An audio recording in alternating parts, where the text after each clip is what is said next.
Good morning, everyone. It is Saturday, October 29th, 2016, and this is your fun fact of the day.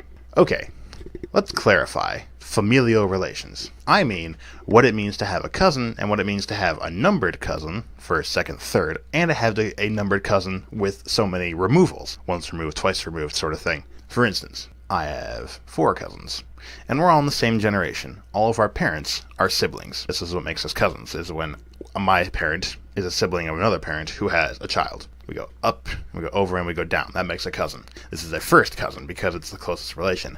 Now, if we were to go up 2 spaces, if we were to have grandparents who are siblings, so if we go up to my parent, up to a grandparent, over to a grandparent sibling, go down 1 child to someone my parents' generation, and then down again to someone my generation, that would make us second cousins, because we had to go up 2 levels of generations to get a common ancestor. So that would make us second cousins. Now here's the thing. If we go up 2 again, up to my grandparent, over to the grandparent sibling, and come down, this would not be my aunt or uncle, because they're not siblings with my parents. They had to go up to get to this relation.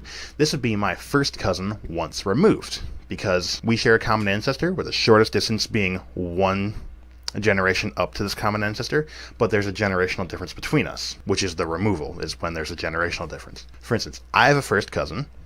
She recently got married.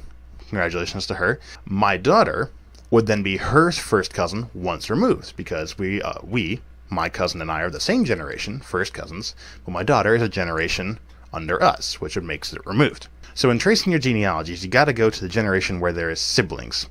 And from there, you can start counting down how many ancestors it takes, or how many generations it takes to get to you, and whatever person you're trying to assess is your cousin or relation. So removals are kind of function like half steps. So when my cousin who just got married, who was the first cousin once removed to my daughter, when she has a child of her own, that will be my daughter's second cousin, because the generations are now the same, but that kind of makes them further apart in the steps they have to go to get to a line to each other, a direct line to each other through our family.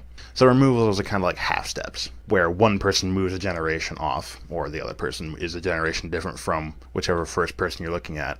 And then the numbered cousin advances when they are both in the same generation. Advances, just changes. There's tables. If I find a good table for it, I will put it in the description below. You can feel free to use this to find all these people you know you're related to somehow. You just got to know how they relate to your common ancestor, however old or far back they may be. Hope you've enjoyed this fun fact of the day.